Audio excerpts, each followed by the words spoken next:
Oh, howdy all, grab yourself a drink. It is time for some Path of Exile 1 discussion. Welcome to patch 3.29.3. When this patch was announced, I was thinking, oh cool, this will be the one that makes people really happy with the state of the league, potentially, and will make the underwater content better, and will also end up just having a bunch of little incremental improvements. Well, all reports indicate that the underwater content has gotten better out of this, but there is a very, very real nasty hidden inside this patch. And honestly, I think it just needs to be talked about here. This is the change that has been made to Essences of Desolation.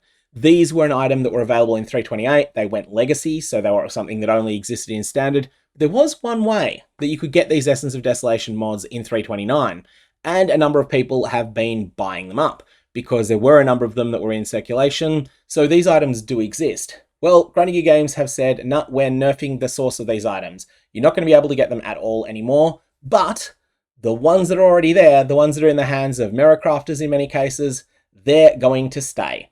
So if you want one of these, your only option is going to be to trade for one of the mirrored copies that will cost you a mirror plus an additional service fee, and that service fee is going to go up because now these items can no longer be made anymore. Essentially what they're doing here is they're giving a big handout to the people who've already got these items. I think the problem here is not necessarily that there's a mid-league nerf that needed to happen. It's the fact that there's legacy items in the middle of the league. Sometimes I don't think this was a balance emergency that these needed to go, but sometimes something gets snuck into the league that's not meant to be there, and it's just put into the game through a bug, and it ends up being really, really disruptive, and it makes it so that other methods of crafting basically don't exist for that league. That time, I think it's right to have a balance emergency type patch and address it. This wasn't that. This is something that was a very, very niche setup that existed. And if it was a balance emergency, then the existing items would need to be deactivated until the end of the league, and they haven't done that. They've left those items in at full power, and they've just made it so that no one can get any more of them, and the only way that you can get one is to trade for a mirrored copy. So this is something that I think is going to put quite a bit of a downer on the patch, because even though trade league economies tend not to be fair, there is a huge advantage to knowing a lot of the things about the game. There's a huge advantage to people who play early. There is this feeling that, okay, anything that the early players can get, I can also get later. Well, that is now no longer the case for this league. That central fairness of the league economy is being undermined by this change, and it's not being done because of an emergency, it's being done because of a minor bug fix. Rants aside, negatives of the patch aside, there are a bunch of positives as well, and I think we'll go through those, starting with the changes that are being made to voyages and charts. So 6 new objects are being added, and these are modeled a bit on void stones. These are called Cursed Ducats, and when I say they're modeled on void stones, there's also a big difference. With your void stones, you put all 4 of them into your atlas. Each one of them has a slot that it goes in. With the Cursed Ducats, you can only put 3 of them into your voyage planner. However, each one of them provides the same upsides, but different downsides. So you can choose which 3 you want to use so that you can manage what the actual downsides are. Up to 3 Cursed Ducats can be socketed into the Voyage Planner at any one time.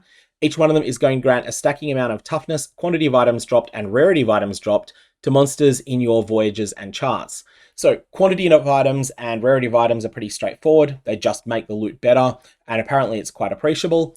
The toughness, what this means is there's essentially effective hit points that are being added, but they're not being added through just whacking more hit points onto the monster. Instead, they're being added through the use of damage reduction that's being applied to the monster.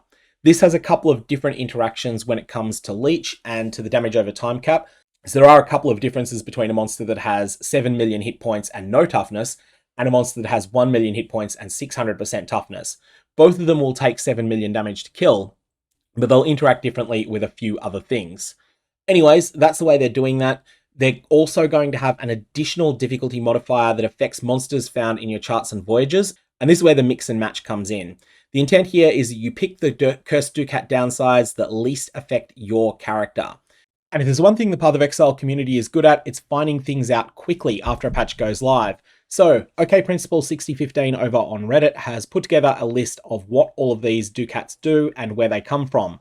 Tsoatha's Gift, this is the one that you get for killing Velka in Kashara's Rest, and this is actually killing Velka in the Voyage that has Kashara's Rest on it.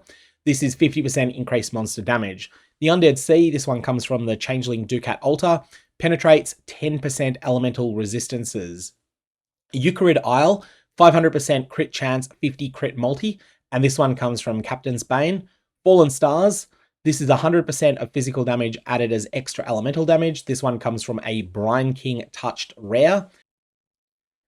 And there has been some further discussion that this may actually not require Brine King touched. It may require the fact that the monster is a starfish. So it's one or the other, but essentially it's going to come from a rare monster somewhere. And that potentially could be what it is with the Falcon when we get to that as well. Grasping Deep comes from Filth Scrabble. 40% increased effect. I'm not exactly sure what that is meant to mean there, but +2 projectiles. 40% increased effect could be 40% increased modifier effect. If that's the case, that's very, very strong, or it might be 40% increased effect to other Ducats that are present. And then Falcon is 50% increased speed. That is attack, cast, and movement. And unfortunately, OK Principle wasn't sure which monster it was that dropped that one. So Falcon is probably the most dangerous of these. Eucharid Isle is also pretty dangerous. All the rest of them, though, I think are pretty manageable. And each one of them is going to grant 50% increased monster toughness. So when you've got all three of them in, that's 150% increase. That's equivalent of you dealing 60% less damage to most monsters. There's a small number of monsters that will have toughness already. This is mostly essence monsters. They will get a smaller benefit from this.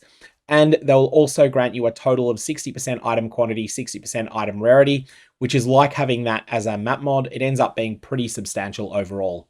You get your first Cursed Ducat from defeating Velka. Now, if you've already killed Velka, as I think most people who are solidly endgame have, because there's a pretty important reward for doing this, you can then go and talk to Valerie on the Sovereign, and she will provide you with the Cursed Ducat that you earned then. Once you have put that Cursed Ducat into your Voyage Planner, then at that point, anything that you do after that can then help you find from certain monsters and objects within Voyages or charts, can find you the other ones. So those are the changes that affect the loot that comes out of the Voyages and the charts themselves. Modifiers on small cluster jewels that grant single attributes can now be swapped between with the Genteel's Ducat. And a very important keybind here to the Voyage Planning UI, you can now view all 12 border modifiers at once. So you can have a look and see, oh yeah, no premium ones, hit reroll. No premium ones, hit reroll, maybe again, starts getting expensive after that. Or you can go, okay, no premium ones, I'll still run this one. Or you can go, hey, there's a premium one, let's work out exactly where it is, and let's work out a strategy to min-max it. This is just a quality of life improvement, a really, really simple one. So hold Alt on a keyboard, and for those of you that prefer to play on a controller, it is left trigger to do that. Next, we have some general improvements and bug fixes, although, like I said, not quite everything here is necessarily an improvement. So several mercenaries are receiving nerfs, but this is a nerf they're receiving when they are your enemy, not when they're your ally. Frostbolt, Ice Nova Projection, Flame Blast, Fireball, Fireball of Impact, and Rolling Magma. All of these are taking nerfs, but only in scenarios where this is of benefit to the player, because these are the ones that are considered to be egregiously damaging at the moment. Monsters trapped in essences can now be interacted with from further away to break them free. And of course, that's happening at the same time as the nerf to essences. That probably means people are not going to be interacting very much with essences anymore. Abyssal crystals from the Abyss Scarab of Crystals now shatter when the final pit in the Abyss closes.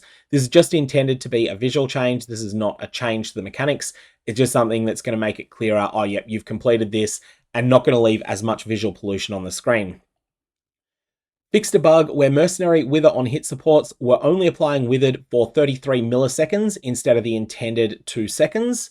Fixed a bug where you could not hire a third permanent mercenary if you already had 2 permanent mercenaries as well as a temporary mercenary.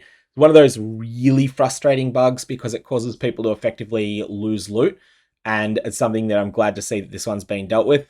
Fixed a bug where wild mercenaries from Tsoatha Scarab of Infamy could drop their loot without having defeated them. I'm not actually sure what this one was. This sounds like it might have been quite a nasty little exploit, but I have been blocking mercenaries, so I'm not particularly sure what was going on there. Fix the minimap icons for Heist reward chests, so they're once again always revealed. I have not stepped foot in Heist, so I'm not sure how widespread this was this league. Fix a bug introduced in 3.29, which caused level 1 Conflagration to deal no damage and fire many more projectiles than it was intended to do. Fixed a bug where the Pact of Ghorr skill did not empower Desecrate. I've already mentioned this mid-league nerf to the Essence of Desolation modifiers. This one feels like it was targeted at me, because whilst I wasn't the first person to discover that these items were dropping, I was the first to really talk it up. And this is just grinding your game saying, well, you didn't get in early enough, you don't deserve to ever have these rewards. Really, really bad feel-bad moment, I think, and especially because it was not a balance emergency. Fix a bug where unequipping Pearl of Tsoatha would sometimes despawn specters, Like, having Spectres despawn is just a nightmare for a lot of players. Like, Spectres are just such a clunky mechanic. They did get improved a while ago, but they're still really clunky, and this is something that's just really, really messy. Fixed a bug where the monsters cannot steal or remove your power, frenzy, or endurance charges on hit modifier from Zana's Ingenuity. This is the unique ring that drops from Uber Cirrus, that this did not apply to certain Eldritch Altar modifiers. Fixed an issue where harvest could fail to begin if the map owner was not in the area when the harvest was interacted with. Fixed a bug affecting some standard players where applied Astrolabes could persist across an Atlas reset and become impossible to complete. Fixed a bug where the unscalable value on the advanced descriptions of relevant modifiers was not being displayed. This is a really bad bug to have come up because unscalable value is a warning. It's a warning to say you are not able to craft this effectively with certain types of currencies. And most importantly, this is the Volatile Vaal Orb. Volatile Vaal Orb is the one that this really has an impact on. Fix the descriptions of the Intrigued Interlopers challenge displaying the wrong conditions for the Eater of Worlds, Searing Exarch, and Maven completions. This is, however, purely a description change.